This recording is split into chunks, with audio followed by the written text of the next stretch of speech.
Hello and welcome to lecture number 4, which is actually over chapter number 5, so I'm so sorry for the confusion. This is kind of a brief lecture because the material is really basic. I think the book actually makes it much more complex than it needs to be because this chapter is simply about the role that you as a member play in the small group and the small group communication process. We subtitle it Stay in Your Lane because that's really what it's all about. It's knowing what you as a member do, operating in that role, and doing it well. So let's briefly talk about some of these things related to members and their roles. So we have this idea in small groups that more is merrier, right? More is merrier, more is always better. But that's not true.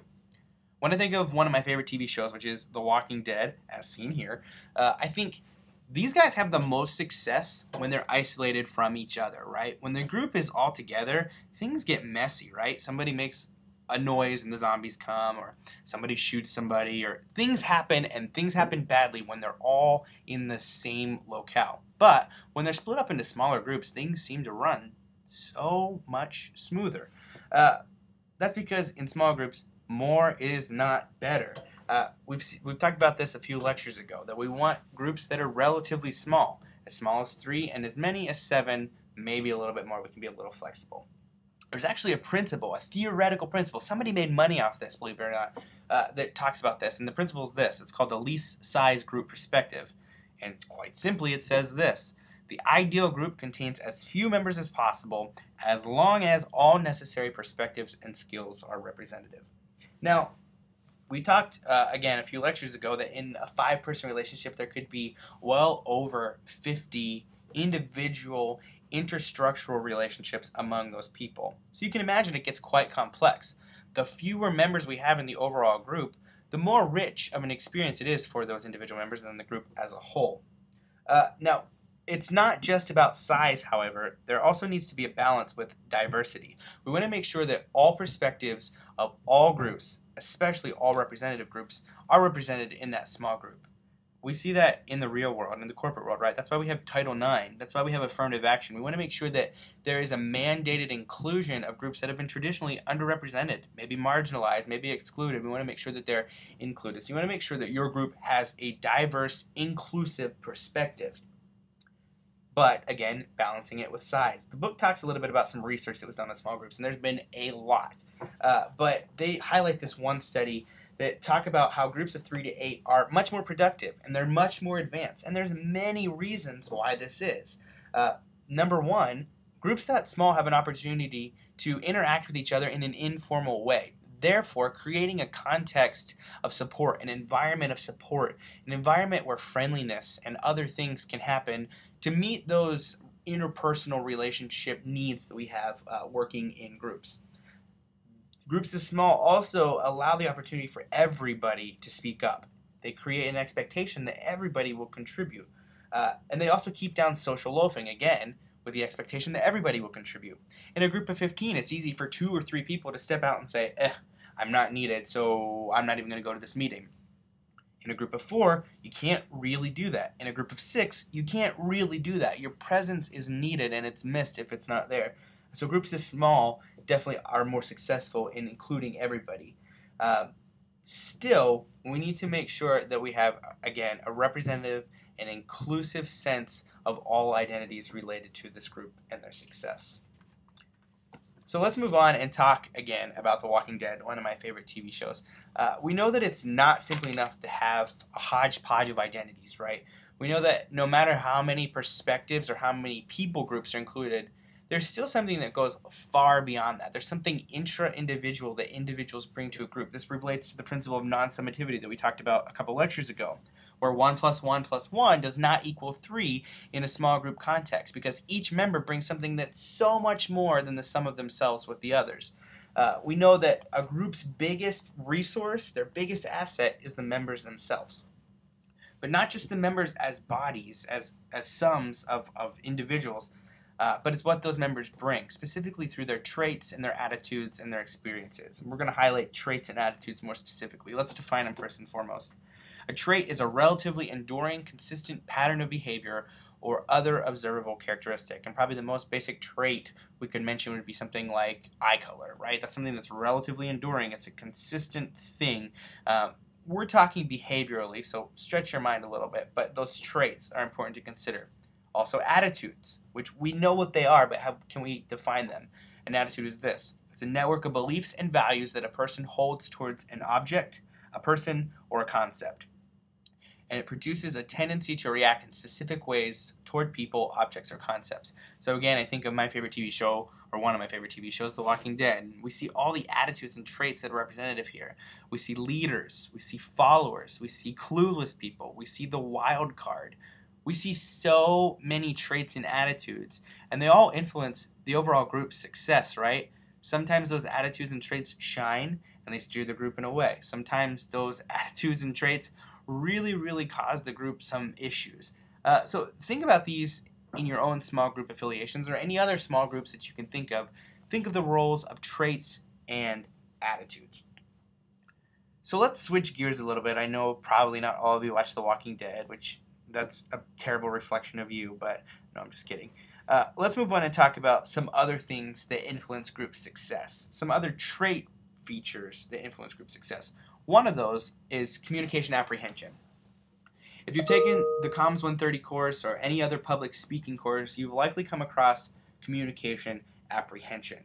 This definitely influences group success, but let's define it first and foremost. Pretty easy. It's the anxiety or fear of speaking in a variety of social situations, including group settings. So traditionally, we think of communication apprehension in the context of public speaking, that people are afraid to get up in front of people and speak. And yes, that definitely rings true. However, people can definitely have apprehension communicatively in small group settings. We can be afraid to express opinions, worldviews, or anything in a group setting for a variety of reasons. Obviously, this influences group success. We want to move past the apprehension we have and be able to communicate freely. Now, there's a big test, which is the test of communication apprehension. You've likely taken it in Comms 130, and we might even take it again in this class. But according to that test, which is the one we use in our field predominantly, there are 4 types of communicative behavior that etch out of this communication apprehension that we may or may not have. And we're going to talk about those.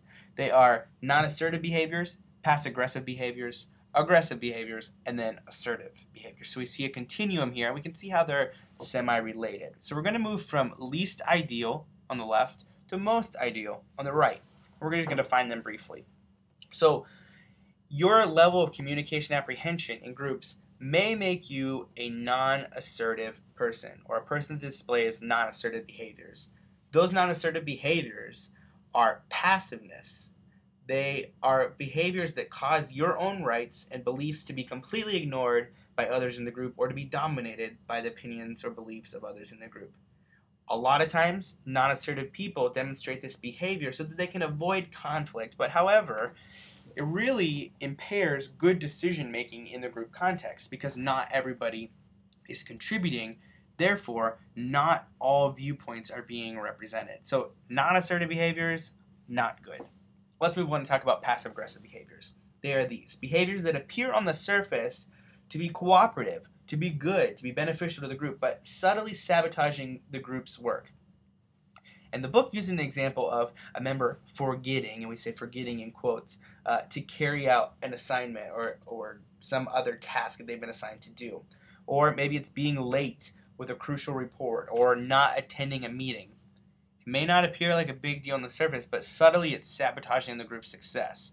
A lot of times this is related to communication apprehension or just communication laziness in groups. So not ideal. Another non-ideal behavior is aggressiveness. Again, a simple concept, but not something we can probably define using our words.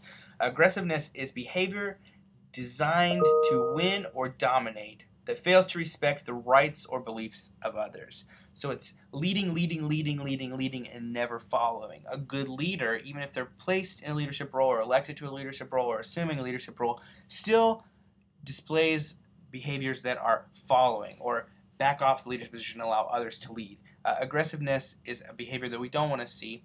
It may be related to communication apprehension as well, but it dominates, and we don't ever want to see one perspective dominate in a group. We want to see the group be a cohesive unit of all opinions, values, beliefs, worldviews, whatever.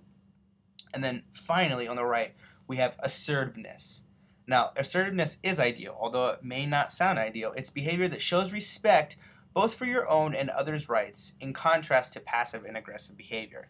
So we don't want to be completely non-assertive. We don't want to be passive-aggressive. We definitely don't want to be aggressive. We want to be assertive. We want to say what we need to say, but also be respectful of what others need to say, what others bring to the table. Now, it's not just about communication style, as this might suggest. It's about a variety of other things. All these principles are really related to a concept called groupthink, which unfortunately Galanis and Adams do not highlight in the book, which I think is a terrible oversight because groupthink is crucial to talk about in small group communication. And you've likely come across this concept before, but it's the idea, groupthink is the idea where you fall prey to mirroring the behaviors of others in a group simply to avoid conflict, even if those beliefs contradict your own personal views. So we see that in this tune here where the guy says, we need more dissenting opinions, and everybody agrees, right? Kind of combating that whole idea. Groupthink happens when you're meeting in a group and somebody says something that you know you don't agree with, but you agree just because maybe you're sick of meeting with a group, maybe you don't want to cause conflict, maybe a variety of reasons. But groupthink is a terrible, terrible thing in a group. We're going to talk more about this as the semester unfolds. Regardless of whether it's in the book or not, I think it's crucial to talk about. The book also highlights the issue of cognitive complexity, which is really how well developed a group member's construct system for interpreting signals is. Really, this is just talking about how people construct meaning and how they construct communicative messages, right? So we know that more cognitively complex people might speak at a more cognitively complex level. They might use metaphors. They're also probably more caring of other people's opinions. Therefore, they might follow up with questions and say, well, what do you think, Beth? Why do you think we need to do this? They seek a diverse inclusion of opinions so they can create an overall narrative or an overall solution to a problem that is inclusive of everybody's values, opinions, beliefs, worldviews, that whole string that we always throw on. Higher cognitive complexity is associated with a higher level of self-monitoring. Self-monitoring is something we have to talk about when we talk about small groups, right? Because we all have those experiences where we've worked in groups in the past where somebody has really just taken over, really they've chewed us out, or they've done something terrible communicatively that's left an impression on us. So self-monitoring is this. It's the extent to which someone pays attention to and controls his or her self-presentation in social situations. And something I can't stand is when people are not self-aware, right? So you're walking down, Jayhawk Boulevard on the sidewalk, and the people in front of you are on their cell phones, right? They're texting, their heads down, and you're like, please, I am trying to walk here, right? Do you not get so pissed off? I don't know if I'm allowed to say pissed off. You get so angry, those people are not self-monitoring. They're not being aware of their surroundings. Well, this is really closely related to the concept of self-monitoring in small group communication, which is the idea that in a small group, you need to be aware of your surroundings. If people are becoming frustrated with what you have to say, take a step back. If the group is going nowhere, become more involved. Be aware of your role and then the overall success of the group, and then tailor communication behaviors in a specific way to get to where you need to go. This is related, I feel like everything's related, but it really is related to the idea of rhetorical sensitivity, which is briefly defined empathy. The idea of rhetorical sensitivity is of speaking and phrasing statements in such a way that the feelings and beliefs of the listener are considered. So it's phrasing statements in order not to offend others or trigger an emotional reaction. So in a group, it could be something as simple as saying, you're a great, great leader, but maybe it would be good for you to kind of back off just a little bit. Or, Derek, I'm really, really happy that you bring a lot to the group and you're contributing so much, but maybe we should just let some other people contribute. Now, you could take these statements in a variety of ways. They can be any statement, but they're statements that validate the person, but also chide them in some way for their behaviors. It's, again, addressing a problem within a group. Typically, it doesn't always have to be a problem, but addressing a problem within a group while maintaining a sense of validation for the other person's feelings and their emotions. So, kind of complex stuff here, but also extremely simple. Another thing that members in their roles need to consider or groups need to consider about members and their roles, I should say, is members' preference for a procedural order. And the book highlights this in like 2 paragraphs, and I think this is a ridiculous concept to spend that much time on. The whole concept is this. Some people have to do things linearly. Step 1, step 2, step 3, step 4, done. Some people can do them out of order. Wow, that's so complex, right? All right, moving on. A huge thing we have to talk about members and their roles is personality types. Now we know that there are scores of personality types and that they obviously dictate group success or demise. If you have too many type A's in a group, probably not going to be successful. Too many type B's, you're not going to be successful. We want a diverse set of personalities, a diverse set of perspectives. Something we use in our field very, very regularly, and across many fields, really, psychology, sociology, many fields, is the Myers-Briggs Type Indicator Test, which is a personality measure, which is based on the work of Carl Jung, that categorizes individuals based on how they relate to the world around them. Now, the Myers-Briggs test breaks it down in many subcategories. First, and at the top in blue, it says that you fall somewhere on a continuum of extrovert and introvert. And you can see some of the extremes of each behavior here, but the Myers-Briggs type indicator dimension on extroversion and introversion is really concerned with whether one's focus is the external worlds or your own internal subjective landscape. So are you concerned with being involved outside of your own body or in your own body? So are you extroverted or introverted? Again, very simple stuff here. Then we've got the sensing and intuiting dimension, which is concerned with the type of information individuals use. The sensors prefer facts and figures, whereas the intuitors prefer to dream about the possibilities. So if you're a sensor, you want firm details. If you're intuitive, you might be able to think abstractly. Then we've got the feelers and the thinkers. So this dimension is concerned with how individuals prefer to make decisions. The thinkers are objective and fact-based, whereas feelers are subjective and emotion-based. And again, we want to see all types represented. We need people that are all about the facts, and we need people that are sensitive to emotion. And then finally, we've got the perceivers and the judgers. And this is concerned with how people organize the world. Perceivers are spontaneous and flexible, whereas judgers are decisive and prefer structure. So we want the spontaneous person, but we also want the highly structured person, right? That adds a lot to the group. This is closely related to something called the Big Five, which is the Big Five personality traits. So you can kind of research this on your own time, but I think the Big Five is a nice way to kind of sum down all these different personality types. And it's based on openness, which is that inventive versus curious, or the consistent versus cautious person, the conscientiousness, extroversion, agreeableness, emotional stability, and neuroticism. This is something we are going to revisit many lectures later. I think one of the groups is going to be presenting a little bit on this later on in the semester, so we're not going to spend too much time on it. We're going to talk about personality. You're going to see personalities come out. It's going to come up in your group meetings. It's going to come up in your meetings with me. Simple stuff, so we're not going to spend too much time making it so complex that it's ridiculous. Let's move on and talk about another TV show, and talking about the development of group roles. So we've been talking about members and the roles that members play, and what influences the roles that members play, but let's talk a little bit more about how those develop. And so let's think of another favorite TV show. And now, I won't lie to you, I haven't watched The Office in about 3 years. I got burnt out after Steve Carell left, but I think it's also a great show to kind of give us a little more insight into the roles that members play. And we know that members play both formal and informal roles in a group. A formal role, well, first let's talk about a role. A role is this: it's a pattern of behavior displayed by and expected of a member of a small group. The book says it's a composite of a group members frequently performed behavioral functions. It's just the role that they play. We're not supposed to use a word to define a word, but it just makes sense. Let's talk about formal roles versus informal roles. A formal role is a specific established position in a group with expectations for fulfilling that position. So it's what you are expected to do in light of the overall group's task functions.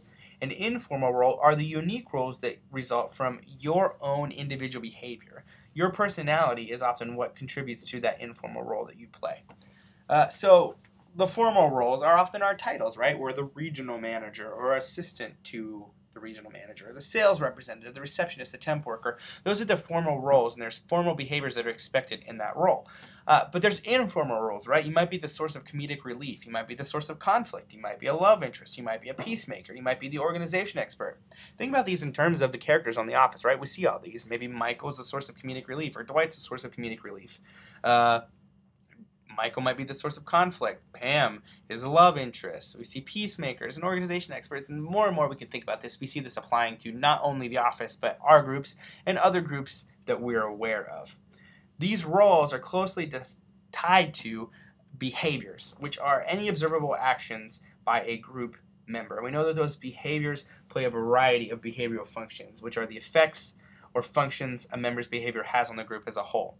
If you are the source of conflict and that's your behavioral role, obviously that's going to have some input on the overall group's success. Very, very simple stuff. No reason we should be talking about this at length. So we're going to move on and talk about something else, which is negotiating roles. How do we come to fulfill the roles that we're in, and how do we change those roles if we find that we're in them problematically? Well, there are some rules that the textbook gives us. First, every member needs a role that makes a meaningful contribution to the group. Everybody should have a specific purpose. They should know what that specific purpose is, and everybody in the group should know that person's specific purpose. Simple enough, right? Moving on. The role of each group member is worked out in the interaction between the member and the rest of the group. So that means that we don't typically just assign people something. We say, hey, I have experience working with accounting. Maybe I should be the treasurer, right? I should keep track of our money because I've done it before. It's worked out in the interactions we have with others. We also know that member roles continuously evolve as the group evolves. Likely you're not just going to stay in one role. It's not just going to be one static lane. You're going to evolve. The group's going to evolve. Therefore, there's going to be needs, and you're going to have to make adjustments based on those needs. And then members' roles are fluid and dynamic as members respond to others and to shifting conditions in a group, which is closely related to the last principle that says, look, we're fluid. We're likely going to fulfill roles that we probably shouldn't fulfill just because that's the direction that the group is going. Now, we know that group roles have three main functions. Those are task functions, maintenance functions, and then self-centered functions. We can probably think of these better in terms of behaviors. Task behaviors, maintenance behaviors, and self-centered behaviors, which are in response to the overall context of the group. Let's talk about the task functions of behaviors. We know that certain behaviors are really the result of the task that we've been assigned, right? So some of those behaviors might include initiating and orienting meetings. They might be information giving in a meeting. They could be information seeking or opinion giving or clarifying if questions are asked. They could be elaborating. They could be evaluating. They could be summarizing. Some of these are so ridiculous. Coordinating. They could be consensus testing, recording, or suggesting a particular procedure. Basically, all this is saying is our behaviors in a group could serve any one of these functions, and they're considered a task function if they're related to the task. Again, super simple. Let's talk about maintenance functions. These are really relationship-oriented functions. Maybe they fall a little bit more into the informal roles that we play. They could be establishing norms, which is suggesting rules of behavior for members, so to speak. They could be gatekeeping, which is helping some members get recognized and keeping track or tabs of the group as a whole. They could be supporting, making sure that everybody is expressing support for each other and supportive of each other's viewpoints. They could be harmonizing, which is pretty self-explanatory. They could be relieving tension, which could be through comedic relief or any other thing. They could be dramatizing, so they might evoke fantasies about people in places other than the present group and time, saying, guys, this is so much bigger than ourselves. What we're doing will change the course of humanity. That's dramatizing, right? Saying there's something bigger out there. And they could be showing solidarity. So in times of struggle, you may say something like, you know what, guys, we just need to stick together and keep in mind that, things like this happen and we need to keep moving on, keep on keeping on, showing solidarity, keeping the group at the forefront. And then there are self-centered functions, which kind of really occur on the opposite end of the continuum aside from maintenance functions. These are actions of a member that are motivated by the personal needs that they have, and these actions really serve the individual, often at the expense of the group. So it could be withdrawing. So you might be extremely mad and you just say, screw you guys, I am done. It could be blocking, which is preventing progress towards group goals by constantly playing devil's advocate or doing any other things that block the success of the group. They could be status and recognition seeking, saying, you guys need to recognize me for what I do, I'm the best, and blah, blah, blah, blah, blah, blah, right? Seeking status, and that's all you're doing. Now, I think about my group roles and the roles that I typically play in a group, and I think I'm pretty divided. I do give opinions. I'm very, very self-aware. When I'm teaching, you might notice I'm constantly taking inventory of what's going on, which is why I might appear scattered sometimes. I've been teaching for 6 years. I know what I'm doing. I know the content at the back of my hand, but I'm always evaluating, well, what's going on? Are we getting this? Are we not getting this? This person said something. Should I tie that to this? So I'm always evaluating. I'm willing to give information, and I'm definitely willing to play devil's advocate. In fact, I do play devil's advocate, and that might be because of my worldview, how I see the world. I think that we need to question and criticize everything. I'm also very supportive. I think you'll find throughout the semester that I will always, always push you forward. I will do anything in my power to help you succeed. If you talk to my past students, you know that's true. And then I will also seek your opinion. I value what you have to say. So I encourage you to think about the role that you play in a group. This whole lecture has been very, very unnecessarily complex, I think, about simple things, but they're about simple things that matter. So moving forward, I want you to think about the role that you play in a group as a member. What do you bring to the table? What's your communication style? How much communication apprehension do you have?